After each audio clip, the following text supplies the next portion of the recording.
Hello everyone, I'm Rafael Alvarez and this is Alvarez Metalworks. So what you're looking at here is the top hoop for the roof rack build. What you just saw come into the picture is the bottom frame. I'm not going to show you that yet.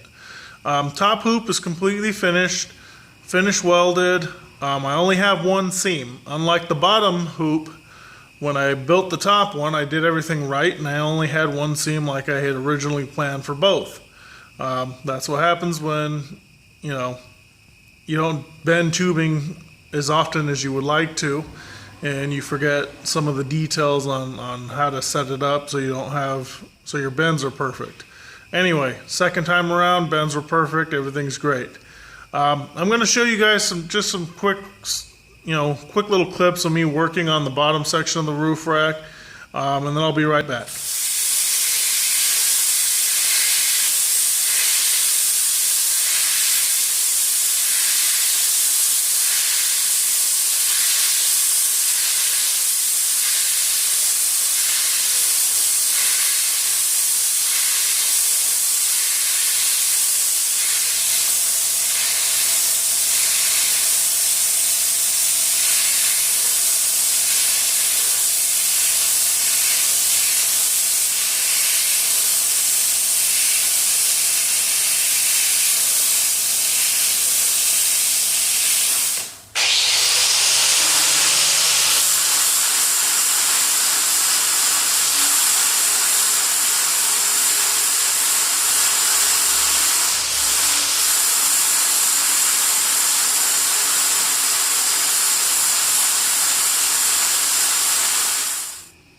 Okay, so now we're back.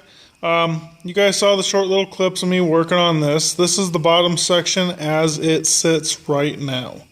I know you guys didn't see me installing the risers on this and those clips. That's okay. I'm trying to make this video a two-part deal and as fast as possible. So, anyway, all these spiky things standing up here that look dangerous, those are the risers that will hold the top hoop into place. I've got 6 back there, and I will have 6 up front. I currently only have 4. I still need to install the one on the side here and the other one on the side there.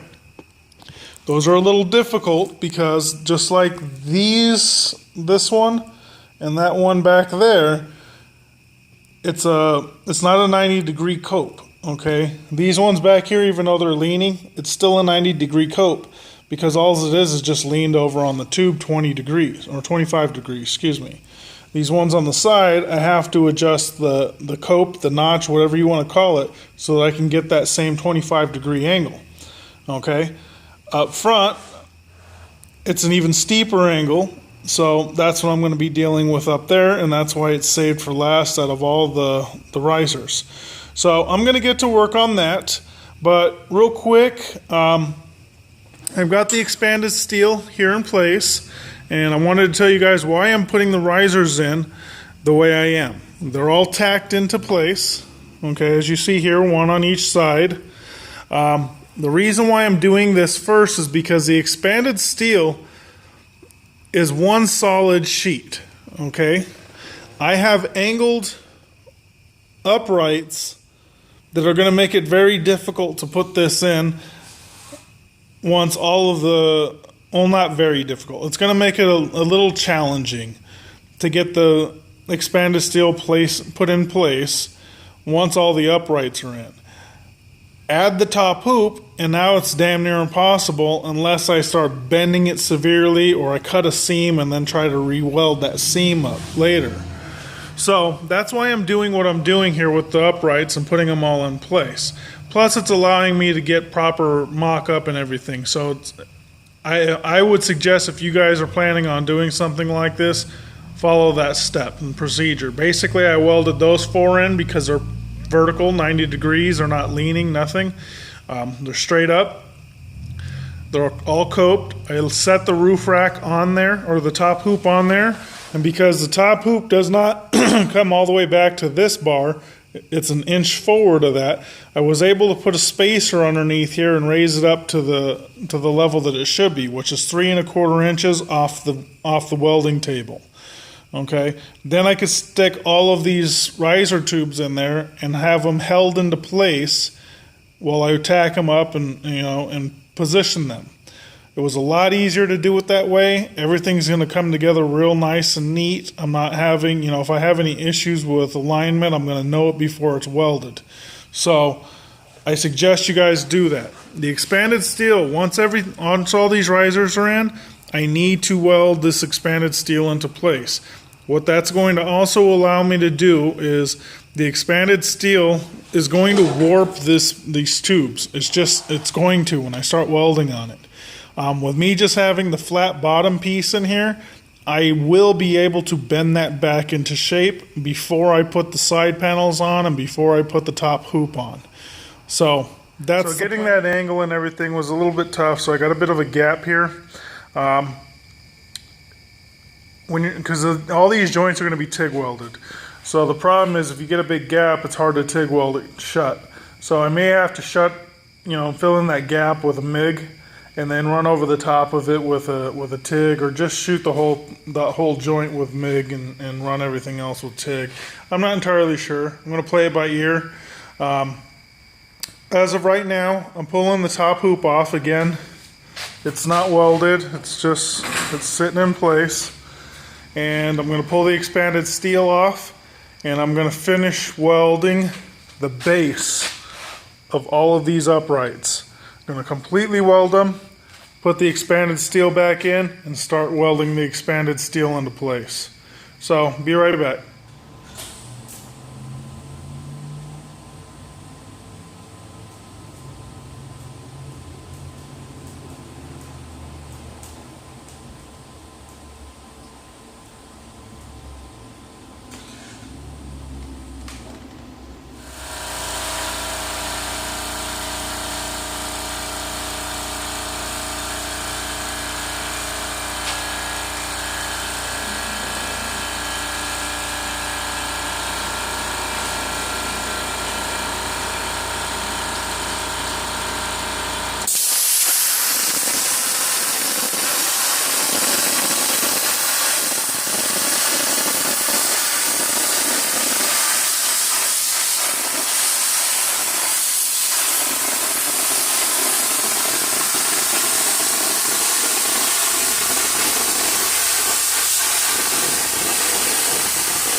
Okay, everyone. So what you just saw me doing is I've got all the holes drilled out on this one panel. There's going to be some burrs and stuff like that. You're going to want to get rid of those, okay? Now, I wouldn't suggest just digging into this with a file. And the reason being is that you may oblong the hole. So what I'm using is a flap disc that was sent out to me by Rourke Supply. It's a CGW disc. It's called, what is that? Camel grinding wheels. See if we can get this to focus for you guys. There you go. Metal, steel, stainless. It's a Z3 4.5 inch. Using it on my Makita grinder. Check out Rourke Supply for those. Those are really good discs, and you get that 10% discount on everything you buy from them just by being a viewer of my channel, supporter of my channel. So anyway, I'm using that to pretty much get rid of most of the burrs. You know, it's not the smoothest thing. You can maybe get some sandpaper when everything's all said and done, and then just lightly sand off a little bit of rough edges on here. But use that flap disc, just go over the edges like that. It'll get most of it, and call it done. Okay, so I've got my male end of the Dimple die facing up, okay? I've got my panel flipped over so that my flares are going the proper direction. I'm going to start on the end one. It's as simple as it's sliding over just like that. You see how tight that fits on here? It's the way you want it. And you place your top die over. And in my case, I'm just going to put the other arbor plate on top. Unfortunately, I need to loosen up this jack a little bit.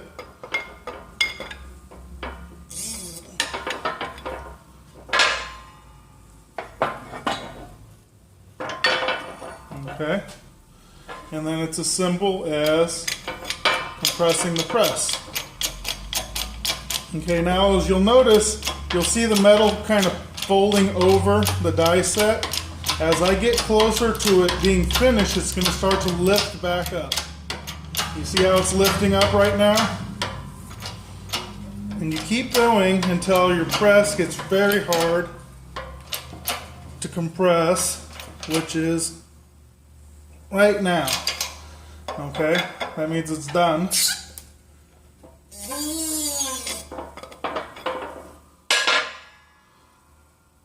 Take this off here. Take the top die off. And that's what you're left with. Okay, nice, clean, rounded over radiuses like you want. Okay, so I got one side panel on. I've got the other side panel cut. It's over here on the sawhorses behind the box. Basically, I wanted to give you kind of a rough rundown on how I did this. If you guys watched the Dimple die video, you guys saw all of this. If you haven't watched the Dimple die video, search Dimple dies on my videos. You'll see that. Okay, so I'm not going to bother to show you guys this or explain too much about it because there's a whole 20-minute video about it. Anyway, after I had the panel all Dimple dyed up and ready to install, one of the things that I was concerned about is that I had completely finish welded the bottom of this roof rack. So there's a little bit of distortion from the heat. The center of this was up a little bit, you know, maybe about a 1/16 of an inch.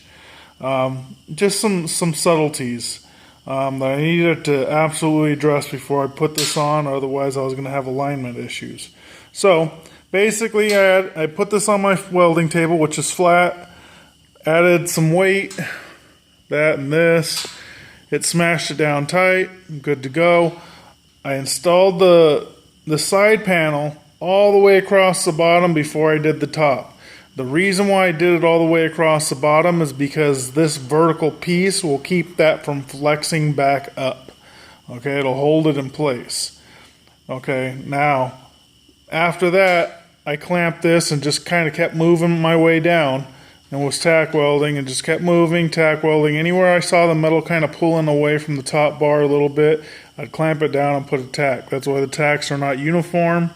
I was just trying to make sure that that it was in full contact all the way down. Okay. Now the next stage is grind down all these tacks, the surface of them, flip the thing on its side, and then start TIG welding the entire perimeter of that side panel.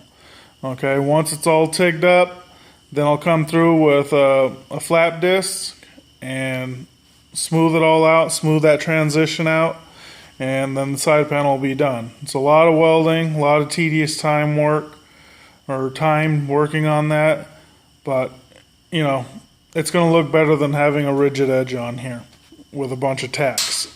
even if the tacks are ground down. It'll look better. It'll be a lot stronger too. So anyway, let me get the other side all tacked on, and I'll be back once I get all this stuff welded up. Okay, so here we are. Side panels are both on. The top seam is welded and ground down. Okay. Bottom seam is not. Normally this would have happened before these legs were attached, because you see the legs are kind of on here now. Not permanently. We're not finished, but they're attached. The reason why they're attached is because of time restraints. We're trying to get this done today. This has been dragging out way too long. Normally I would have liked to weld all this and grind this down before I attach the legs. Now I'm going to have to kind of work around it. It is what it is. I'll get it done. It'll look good, but you know, that's an issue. One thing I wanted to talk about was these mounts. Originally I talked about gusseting from here down to about right here, or maybe even down to here. I don't know that I'm going to do that. I'm going to talk to the customer about it a little bit later. He's going to stop by this evening. Reason being is that when we pulled this off, you see how these legs are angled out? And because these sit in the gutters, when we pulled it out, it was a tight squeeze and they kind of popped out. Okay, because you got legs that are sticking out at an angle on both sides, and they're sliding into the grain gutter. So as you pull them out, they want to pull in and then pop back out. So with them being this flat stock right now, it was able to do that. If I gusset it, it's going to be really difficult for us to put this back on, because we won't have very much flexibility in it, if anything at all. So as is, I think they're going to be fine, because we have one here, one there, and then right underneath the center dimple, we'll have another one. Okay, so 3 on each side I think is going to be plenty enough. But again, I'll talk to the customer. One other thing that I wanted to show you guys is this. See how this leg here has the 2 holes at the top? Those are bolt slots that the manufacturer of these legs used to have like mounting brackets on the side of their roof rack. It kind of looks like a face. It looks a little strange. So what I did is I filled them up with the welds, as you see here. Okay. Now, I was rushing last night, and you can see there's some holes here where I didn't get really good penetration in those areas. You know, because I'm filling up a giant hole. So I'm going to come back here today. I'll probably use the TIG on this and come in here and fill up those holes and then grind it down smooth. The reason I'm going to probably use TIG is because I'm trying to avoid spatter. When I was doing these, I was throwing spatter everywhere. And unfortunately, if you look right here, I've got some spatter on the inside of these dimples, so I'm going to have to get a file or something and knock all that crap out of there and smooth it up before everything's all said and done. Outside of that, what I'm using to grind this transition is I'm starting with a 40 grit. You see here, flap disc. This is something Rourke Supply sent out to me. It's made by CGW. Get this to focus for you guys. Camel grinding wheel, 4.5 inch angle grinder. It's a Z4 model. They have a Z3 and a Z4. The Z4s are supposed to be better.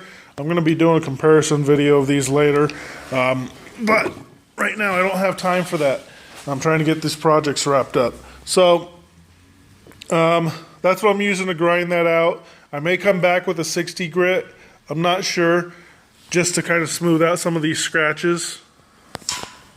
Get this focused here. So the scratches aren't really that big of a deal, to be honest with you, because the customer's going to be spraying this with a bed liner, and those scratches will actually help everything attach and stay put. I still have to mount the light bar mounts. I have to even make them. One other thing is here in the front, this front section from here forward is kind of bent up a little bit maybe about 1/8 to 1/4 of an inch. That's just due to the heat applied in this area from welding. I'm going to correct that. I'll probably just heat it up with a torch and then pull it back down to the table. I want it to be nice. Right now that gap is not the bend you're thinking of. That gap is because it's sitting on the mounts, but it is a little bit taller on the front. So I'll be correcting that. The one that I built for Project Pathfinder had the same issue. I didn't correct it on that because I didn't think it was that big of an issue.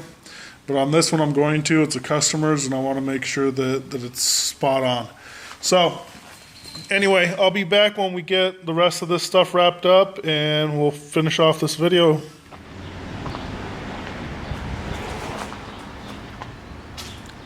Okay, so it is completely done. Okay, let me zoom in here and let you guys take a look at these real quick. These are the brackets, the clips that hold on to the gutter here for the mounts. Okay, first off, let me apologize for the focusing issues that we're seeing here. The reason why that's happening is I'm trying out a camera that my kids got from school that I'm interested in purchasing, and it's got a real slow autofocus. So anyway, that's a whole nother video, a whole nother time. So the thing is covered in a bed liner, not Monster liner, it's a different product. The customer chose the product because he had already used that same product on his bumpers, so wanted it to match in texture. It's a pretty coarse texture. Let's see if we can get this to focus for you guys.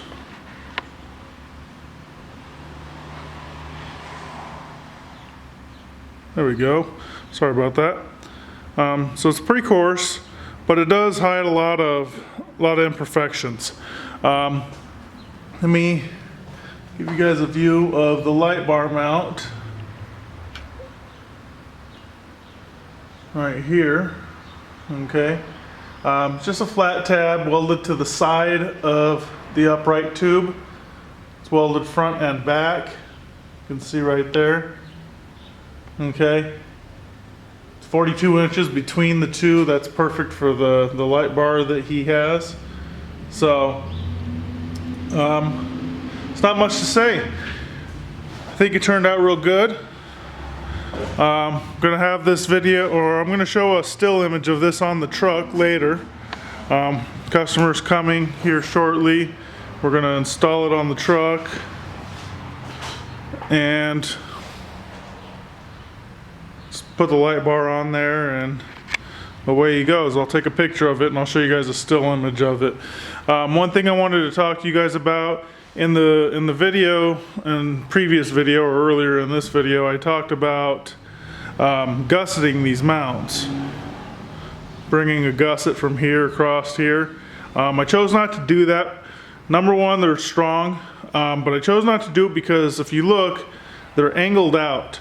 And the issue with them being angled out is that they sit in a gutter, which is essentially a lip.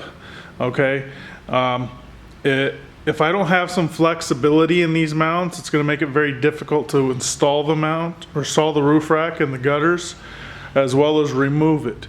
And I know that because when we were test fitting, it kind of popped out. It was in there tight. So I chose not to do it. There's 6 total mounts on this anyway, so I'm not concerned about strength at all. It sits on the roof. It's very strong. It doesn't have any side to side flexing or anything like that. You know, it's very stable. So anyway, I wanted to thank you guys for watching. Thank you guys for all the support.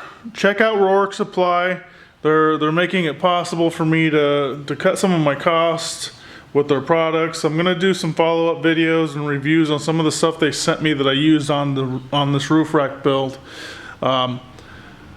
Some of them were okay. Some of the products were definitely outstanding. Okay, and when I say they're okay, I don't mean that it was like subpar. I just mean, you know, it's a flap disc, for instance. A flap disc. If it's not terrible, it's good enough. But they did send me some stuff that was pretty damn pretty damn nice as far as I'm concerned. Really helped out with this a lot. So check them out. They're not a manufacturer, they're a supplier. They have many different products, different manufacturers. So use coupon code METAL. You guys will get a 10% discount on anything you order, as well as on your entire order, and as many times as you want to use it. So that's it for now. Remember, don't end this video. We got a photo of the finished product coming up. Talk to you guys later.